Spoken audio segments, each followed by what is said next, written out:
welcome back.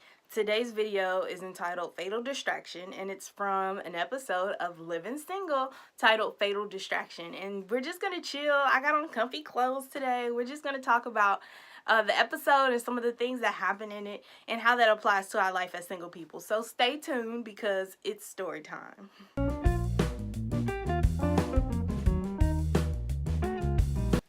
So, we're talking about season 1, episode 16, where Khadijah is like searching for a new writer for her magazine, and this guy named Xavier shows up, and he's like so fine.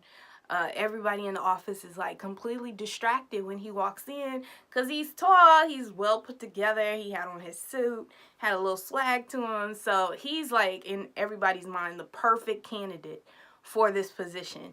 And Khadijah like invites him into her office, and she's like, let's discuss your past experience, and he's just like grade A. Like, he looks good on paper, he looks good in person, but what Khadijah failed to do was like do a background check a little bit and figure out like how he writes his articles. Are they well written? Is his topic interesting? And all these things that are very important when you're hiring a writer for your magazine. So Khadijah basically fumbles that entire situation and hires the dude, not knowing whether or not he can write, and he ends up not writing well.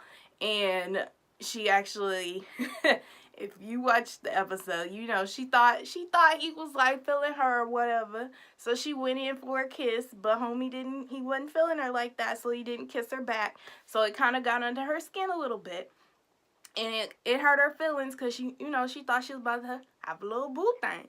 So it's like, it's a good episode to look at because we're talking about what we should be doing with our singleness. Like, how should we be spending our time? I know a lot of people are expecting this video to be about, I hate being single. Oh my gosh, I just want to find the person out there who's for me. I just want the one. I'm looking for my Boaz. Like, no, that's not what this video is about. This is about how I can become a better individual, how I can spend my time wisely and learn more about myself during this time when I'm unattached. Like, I don't know about y'all, but I enjoy my singleness.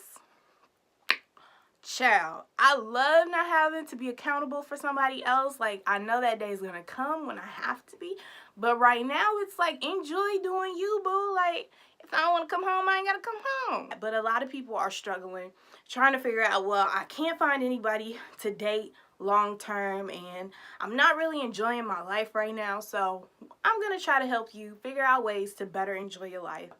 So this is a good video to look at because we're talking about how to spend your time while you're not committed. You're not attached to anybody, and that can be a beautiful time to explore who you are, figure out what you like and what you don't like, and what you actually expect from people around you, your relationships, and potentially your romantic relationships. I want to be a source for you guys. Not that I've got it figured out. Surely not. Ciao. Boo-boo. I don't have it figured out. But I do know some ways that you can better understand what you want out of life. And that's what I want to share with you. The first thing I want to bring up in this episode is Xavier. Yes, I have to come for him. So a lot of us might be using our gifts in a negative way. What I mean by that is Xavier walked up in there knowing that he was charismatic, knowing that he looked good, and he completely used that to his advantage. And I know a lot of people believe like that's a good thing. Like, when you can get your foot in the door, you should do it. You should use whatever you can to get where you want to go. That's great. But what you should not be doing is using people and manipulating people, because that's bad. And he used his charisma, he used his wit, he used his energy to manipulate that entire situation because he knew he wasn't necessarily up to par for that position. Even though he had held other positions in the past, I'm sure he manipulated his way into those as well by being overly like into whoever it was he had to be into. Like, you know, we've seen that in movies. It's real. It's real. People are out there really doing this, like playing on people's need for attachment or need for affection. Xavier definitely knew that he was playing on Khadijah's need for affection and attention, because he goes, once Khadijah like, I gotta fire you, he's like, oh, you doing this because you don't need a writer, you need a man. No, he didn't just come for her in a place of work like that. Yeah, he completely knew. He completely came for her because he knew that he was playing on her need for a man or her desire for a man. He was playing on her desire for a man. And so it's not okay to use those kind of powers for evil. So we're going to get more into that about like using people, manipulating people, because we're not sure like what we have to offer. We're not sure about who we are and what we want out of life. And so that's our focus. Our focus is less on getting the relationship you want and more on being the person you want to be and getting there as quickly as possible. You know, life is a journey. And if we don't intentionally set out on that journey, it takes us a lot longer than we anticipated. So we're getting into it. 1 Peter 5:8 says, "Be sober-minded, be watchful. Your adversary, the devil, prowls like a roaring lion seeking someone to devour." And what that means is that the enemy is always trying to slip in and deter you from your real purpose. And a lot of us struggle with that. Most people struggle with that. So if somebody's like, no, I do everything right, I don't really struggle at all in my life with being focused and being prioritizing and things like that, they're lying. They're lying. You're lying. Look at them and say, like, you're a liar. Don't do it if it's your mama, though. It didn't end well for me. But like people, everybody struggles. Everybody goes through situations in life where they're unsure, and the enemy like seeks for those moments. The enemy is looking for those moments, waiting for you to be insecure about yourself so that he can devour you, right? And I say he, but it's like it's a spirit. It's just negativity in the air. It's the haters. It's they. It's not really like one particular person with the gender. So don't get caught up on that. But if you're willing, if you're living single, it's like a great time to just learn more about yourself and explore things that you like. I can be transparent and tell you that like during my singleness, I've done like more things than I ever thought I would do. And there are still some things that I kind of like reserve for when I am in a relationship, like certain places I want to travel and things like that. But for the most part, like I'm willing to do just about anything as a single person, because once you do it by yourself, like you get to really have some freedom with where you want to go, what you want to do, what you want to eat, when you want to get up. Like all of these things are opportunities for you to know more about yourself before you become attached to another person. You can set aside time right now to pursue ways to become like more self-aware or a realized human being. Then you will have an opportunity to not only deepen your relationship with yourself, but deepen your relationship with people around you and get to know like who you are and what you want. Like I keep saying that, but it's so important to be confident, to be assertive, to be intentionally pursuing things that please you, that bring happiness, that give you peace, that encourage you to like be your best at everything. Like it's so important that you feel confident about who you are, that you love who you are, and every morning you get up with the intention of discovering something new about yourself. Like even today, like I didn't know I said so much, you know. I didn't know I said and. I knew I said but I was working on that, so it's okay.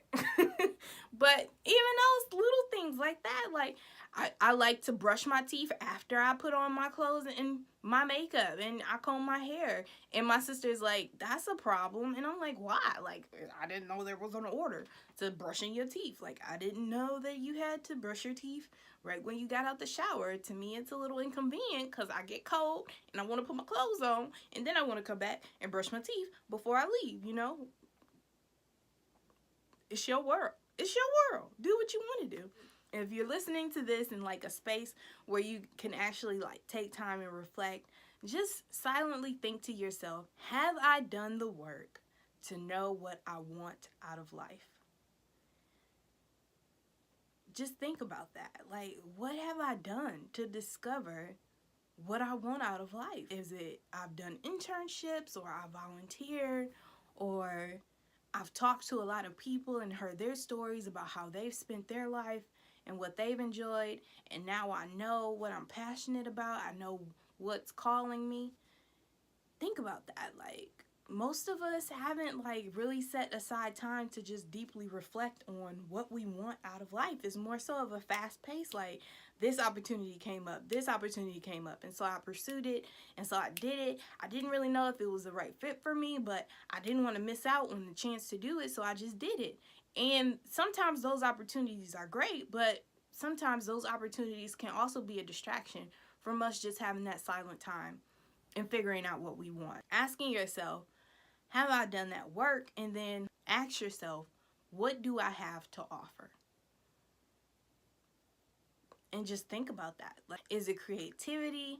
Is it my intellect? Is it my way of changing things? Like, I can come in and I can see how a system is in place, and if it's functioning or if it's not functioning, then I can adjust what needs to be adjusted. Like, figuring out what it is I know how to do, and then how I do it. So I'm going to give you a couple of steps to help you if your answer to have I done the work to figure out what I want out of life was no.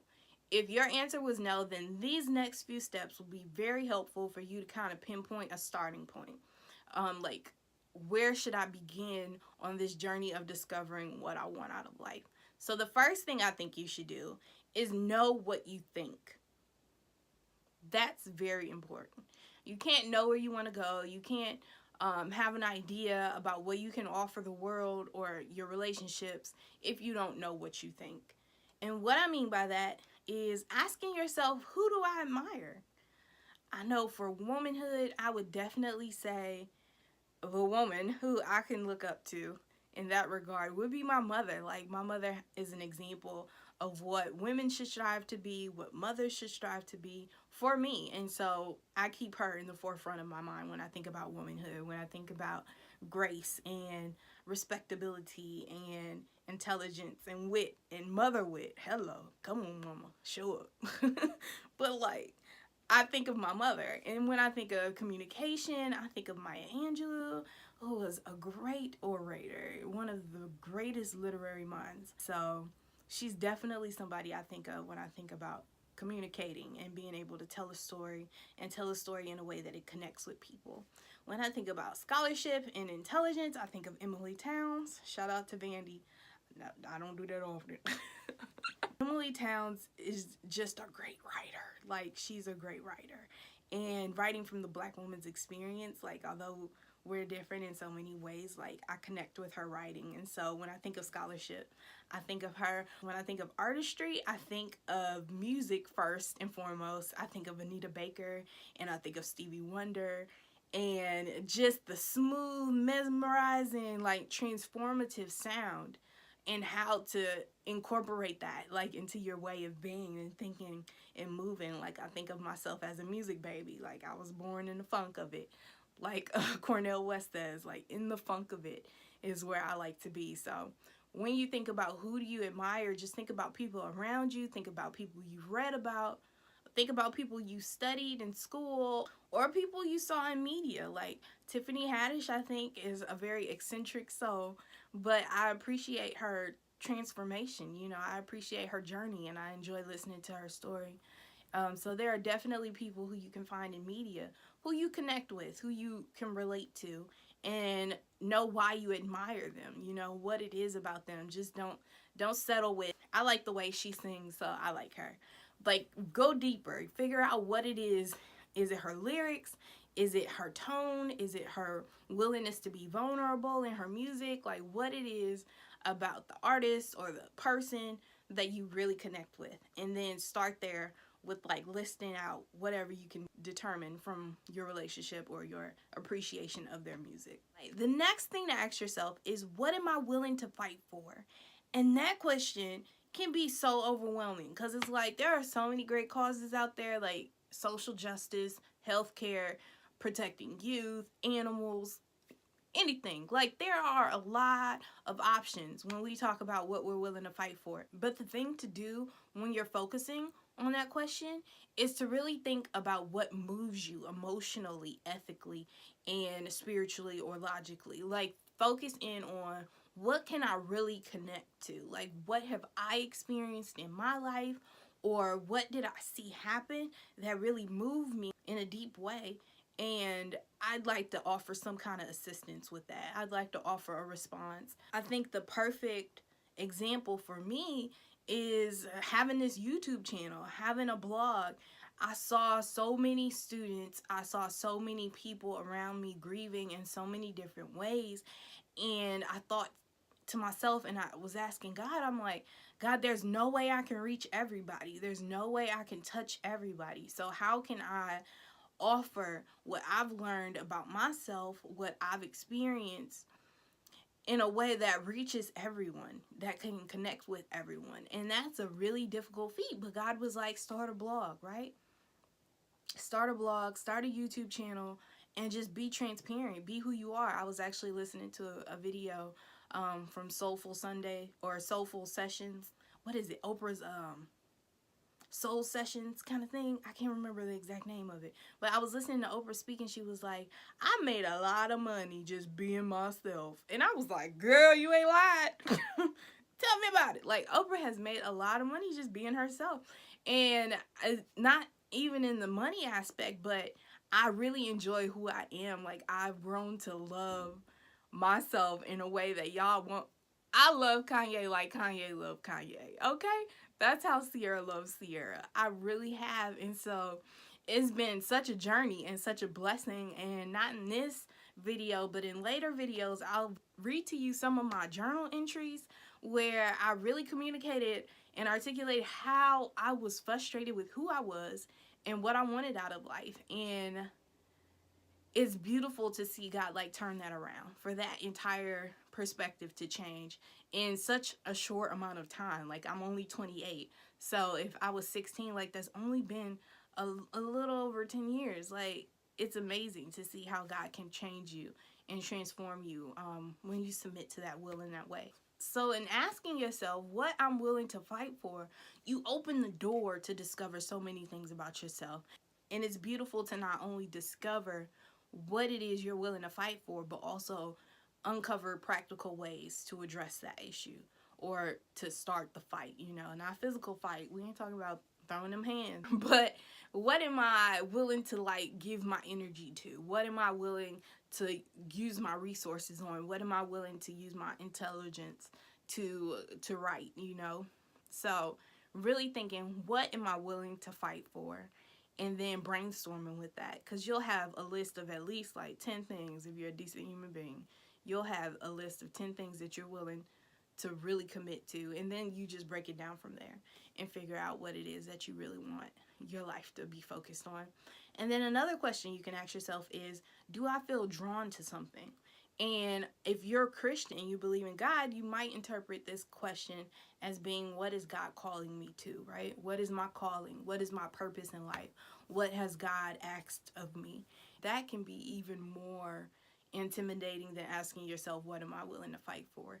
Because in order to answer this question, you really have to set time aside to meditate. Setting that time aside to meditate might not even lead to your answer, right? Because God's timeline for like revealing who you are and why God created you can be like years. Like, it can take forever sometimes. And then life happens in between, you discovering your purpose and all these kinds of things, and you feel blindsided, and you feel distracted, completely distracted by all of the things that are taking place, that you can't really pinpoint what it is God has called you to do. So my suggestion in that case is for you to just continue to get involved.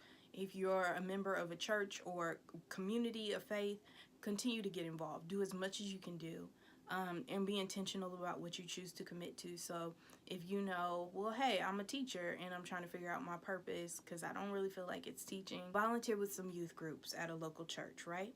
Volunteer with community programs, after school programs, volunteer with the Boys and Girls Club. There are tons of opportunities for you to find other ways to connect with that population of youth outside of the classroom. So think of things like that. If you're into music and you've been struggling trying to figure out like, how can I break into the music industry, focus less on making it and getting signed to a label and more on free art, free entertainment. Volunteer at a church to do like a music jam session for the youth or something like that. Go to a senior citizens home and do a free performance. Like, find ways to do practice like your gift, but in a way that's just free. It's freeing. It's not so you can gain something from it. It's not so you can get your name out there or anything, but it feels you, it feeds you, it's restorative. That's something that can open the door for you to discover what your purpose is and what your calling is. If you're not religious, then what I typically tell people to do is try to think of a time when you said, like, this is it. When you were like in the middle of a room maybe, and someone was speaking, or you were at a concert and the lyrics stuck out to you, and you just felt yourself like closing your eyes and going inside yourself and saying, like, this is it, like, this is what you're meant to do. I've had students who say, like, when I write my lyrics for a song, like, I feel this is it, like, this is my meaning, this is my purpose. And that's a good thing. That's a great place to start. So don't necessarily discard that because you're like, well, that can't be a calling. It can, and it might be yours. So only feed like those things that you feel like drawn to, that are calling you in some way and bring you peace. That's really important. What brings you peace? Or gives you a feeling of home. And I say home not in the physical context, but in the peace context, right? Like security, like belonging, like centered, where you feel most like yourself. That's what home is. It's not a physical location. And if it's a trigger word for you, you can come up with another word that helps you define when you feel centered. And home for me is that word, but for you it might be something else. So just play around with that and continue to think about, do I feel drawn to something? Then know how you function. And this question is kind of like earlier when I was talking about brushing my teeth after I get dressed for the day and I comb my hair and I get my makeup on and everything.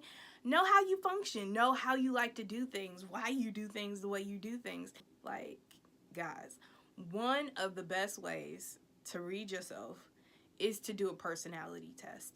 And I'm going to put links in the box below to personality tests that will help you better understand yourself. And although these tests like aren't like bulletproof, like they might not have you exactly correct. So there's like a margin of error that applies when taking these tests. This test is just an easy way to get a snapshot of who you are and learn more about yourself. So I'm going to put links in the box below to a couple of tests, personality tests that you can take to learn more about yourself. And most of you have already probably taken a Myers-Briggs test, but there's also an Enneagram. And an Enneagram will give you a number, and that number will tell you more about yourself. So I've done the Myers-Briggs multiple times throughout life.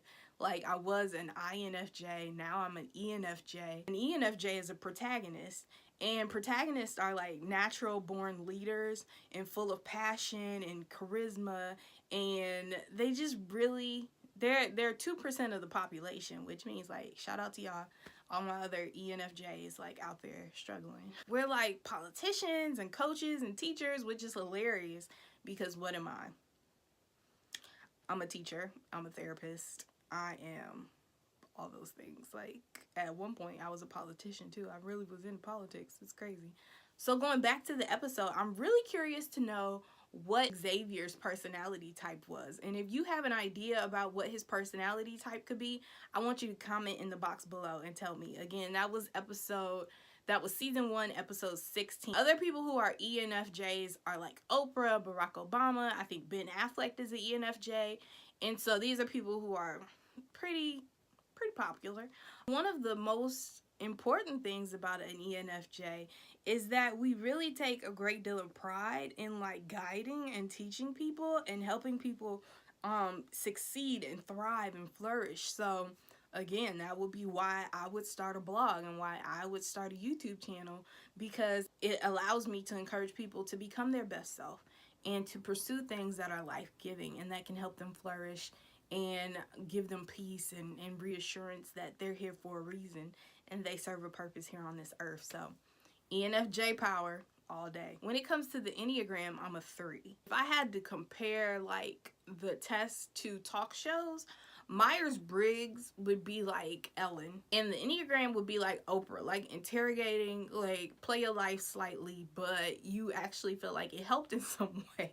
And I say that because the description for threes was like kind of ruthless. It was kind of shady. Like, it'll say like threes are most skilled at being who you want them to be. They often carry themselves in a confident manner, but most threes will admit to a deeper level on a deeper level that they really are like insecure. And I was like, shut up. Like, you just came for us. You just came for the threes and we didn't even send for you. Like, is that how you feel? And I was flipping back through my journal and I'm like, yeah, you were. Like, you were. And those things are still there. Like, those insecurities are still there. You have to acknowledge the fact that they're still there, but you also acknowledge the fact that they're not operative, right? They're not active. They're not working. It's just something that you know existed. And it's a great thing to know that, like, okay, all of those are dormant. Like, they're not active right now. They're not functioning in my everyday life. They're not distracting me. They're not interrupting my daily routine or anything like that. I just know that there are times when I can be insecure, and live in that. It's okay. It's completely okay. I actually did a blog post about these personality tests, and I'm going to put a link in the box below. It's called Put You on Blast, and it's basically me going through my Myers-Briggs and Enneagram results and telling you guys like more about myself based on those tests and based on like what I already knew about myself, which is some of the stuff that was in there aside from the insecure stuff. But I kind of knew that too, so I guess I can't say I didn't know about that. But the Put You on Blast blog will also have links to these tests. It'll also tell you more about me. The next thing you can do to learn more about yourself is to pay attention to how you navigate your day-to-day activities. This is so important. This is kind of like with take a personality test, but also you just know like how you function every day. Like, you know what time you get up. And if you have a morning routine, you know if it's helpful for you to start your day with a motivational scripture, or if you need a daily affirmation for yourself before you start your day so that you can go through the day and it can be like smooth and you can feel confident and all those things. Like, you know what you need in your morning to get you going. And then throughout the day too, you want to pay attention to if you normally take the street or if you take the highway. If when you take the highway, you have more road rage, and so it makes your morning a bit more rough, maybe you should take the street to work and cancel out like all the possibilities of having road rage. Although something might happen on the street, especially if you like in Nashville, the street is usually as bad as the highway. But figuring out like what activities are helpful or life-giving for you. So the very last thing on my list of things you can do to learn more about yourself is to ask people who you trust what they think about you. And I emphasize trust because you don't want you don't want the enemy, you don't want people who have no regards for your feelings or your personal growth to comment about who you are as a person. You just don't, you don't need them. You don't need them to tell you anything. So pick like your parents or siblings who you don't really beef with. You know, don't ask them after you just made them upset, but pick people who can actually give you valuable feedback, and it's going to be constructive, right? Close friends who you have a good relationship with, who know you on an intimate level. Ask them like, what do you think about me? Do you think I'm good at this? Do you think I'm bad at that? Do you feel like I listen to you attentively? And that feedback will help you get a better idea of how other people perceive you, and you can match that up with how you perceive yourself and see if that is in line with what you think about yourself. So all of these are perfect ways for you to get to know yourself on a deeper level and figure out what you want out of life and who you want to become. I think this episode of Living Single gave us a great example of how pretending can only get you so far, right? Xavier got the job, but then he couldn't keep the job because his pretending like didn't transfer into his writing. he looked good on paper as a writer, but in real life he wasn't a very good writer. Don't pretend to be someone you're not. And that's kind of like the lesson. It's like the little boy who cried wolf. Like, people are only going to come for so long and then they're going to give up. People are only going to believe you for so long and then they'll figure it out and they'll dismiss you. It's not life-giving for you to pretend to be somebody you're not. And doing this work, doing the work to become a healthier version of yourself is a great step. It's a great step in being more confident, in being more secure in who you are as a person, also in being more productive in your life and in your career, and having healthy relationships. You want to get the resources that you need to become the best person you can possibly be and make the necessary changes to start living your best life. We don't just want to be Instagram best life. We want to be in real life best life. Like, I hope that when you see me on the street, I'm smiling like I am in all my Instagram pictures. I'm the same person. Like, I'm still the same person who'll say hi to you, who'll ask you how you're doing, who'll try to catch up with you. Like, that's important. So hold people accountable. Hold yourself accountable for being who you put out there. Being the same person in person that you are on social media, at work, all these other places. Like, we all wear multiple hats, but it's important that each hat we wear be our real hat and not one that we're just using to manipulate people around us or take advantage of opportunities. That's not cool. It's just not cool. You don't want to be that guy. You don't want to be that girl. You're single. Take this time out to figure out what you want out of life, how you can contribute to the world around you, and what you like what you don't like. So start growing, start watering yourself so that you can grow and be the biggest tree you can possibly be, and have the greenest leaves you can possibly have, and the longest branches you can possibly have. Be your best self, because that's what the world needs. It needs more storytellers, more people who are telling you how to be yourself.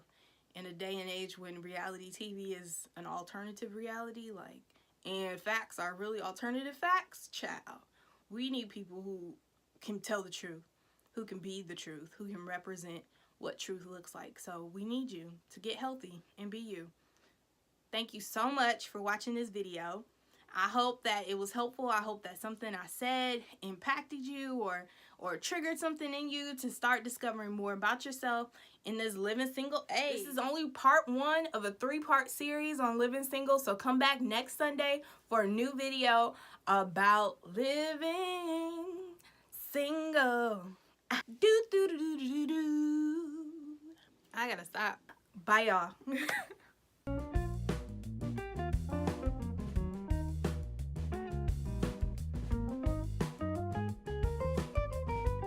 This video is just the beginning. You need to follow me on Facebook, Instagram, Snapchat, Twitter, and YouTube. Subscribe to my channel so that I can give you more videos, because you need more. You need to learn more. We all need to be better.